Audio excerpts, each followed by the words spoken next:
Welcome to Pick and Preserve. Good to see you.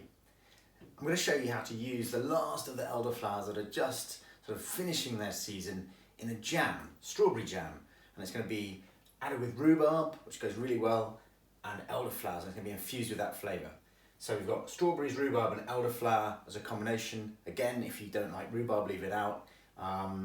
If you've got extra stuff in the fridge or whatever you want to get rid of, raspberries, cherries, you can chuck them in as well. And just use the same proportion of fruit to sugar and see how you get on. Got my strawberry jam making shirt on, so let's get cracking. First we have 450 grams of diced strawberries.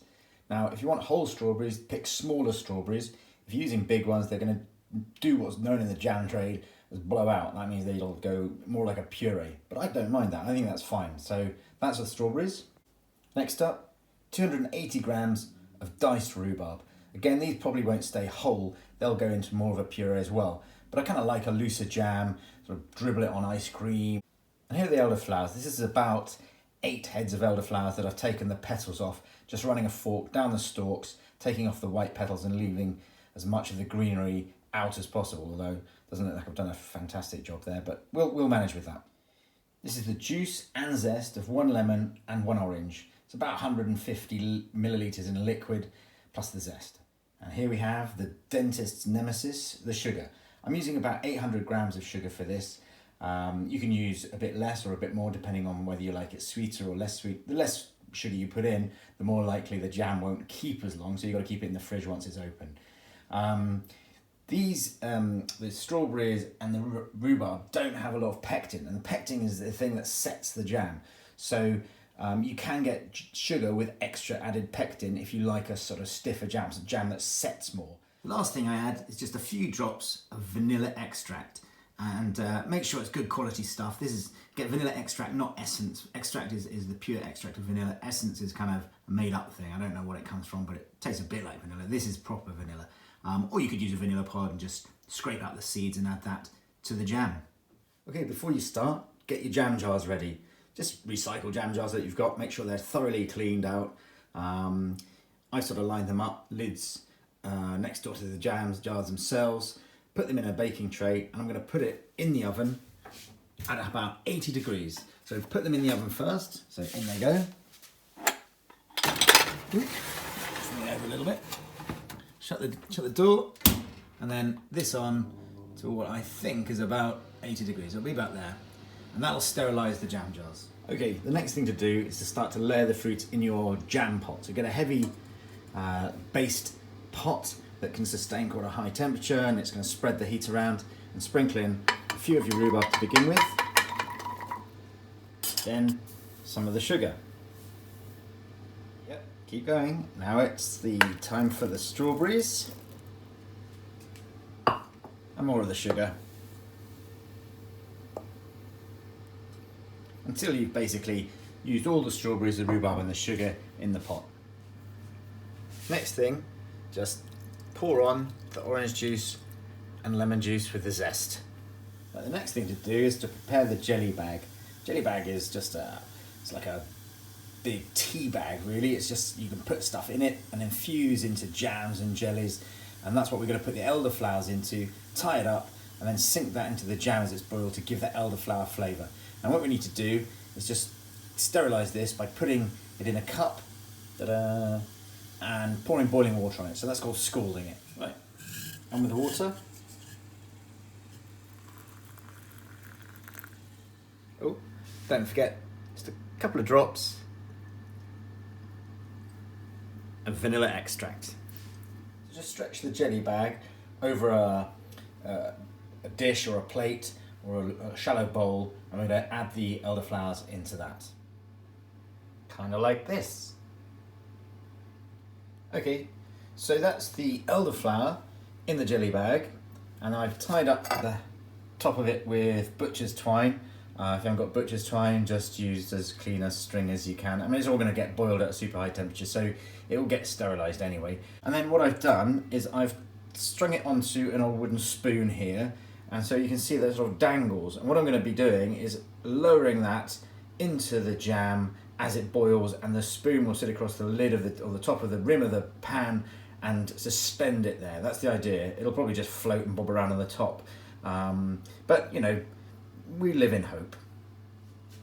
So first things first, pan on over pretty low heat. What you want to do is just get all of this strawberry and rhubarb and sugar combined and starting to cook into a syrup.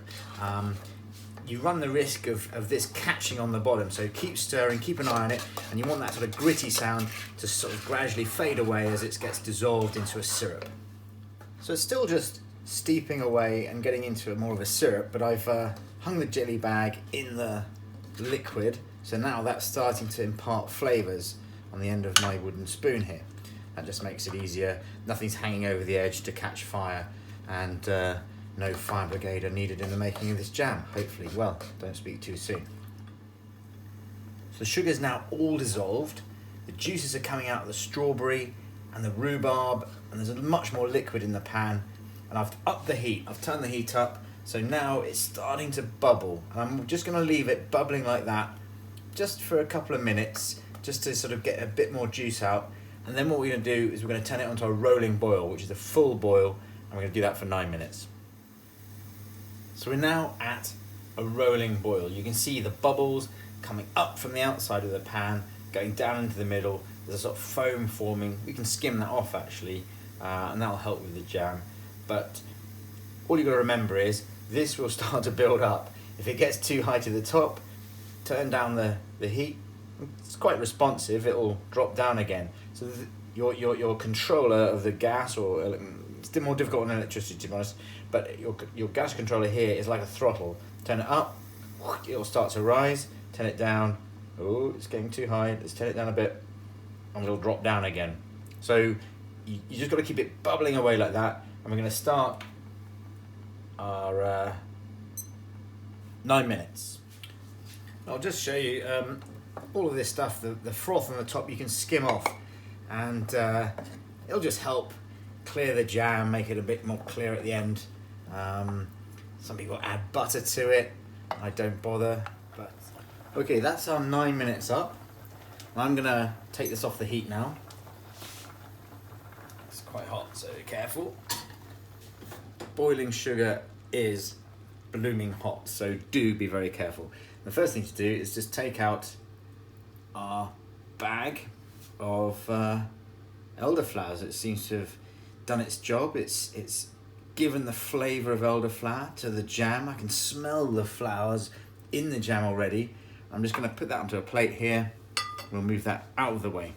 And the next thing to do, oven glove on, is get our sterilised jars out and get them ready for bottling. I tend to do it in the tray. That way, if there's any spillage, it just goes in there and I don't have to clean the whole hob top or the kitchen surface. So what we need is a jam jar filler, and this has been sterilised with some boiling water. And we pop that in there, and then a ladle. And the ladle will help us put the jam into the jar. Move that over there, and away we go. So this is now our rhubarb and strawberry with elderflower infused jam. You've got to kind of pay attention to how much is going in. That's about right. And then just move that onto the next one and pop the lid down on this one. Careful, because these are very hot because they just come out of the oven.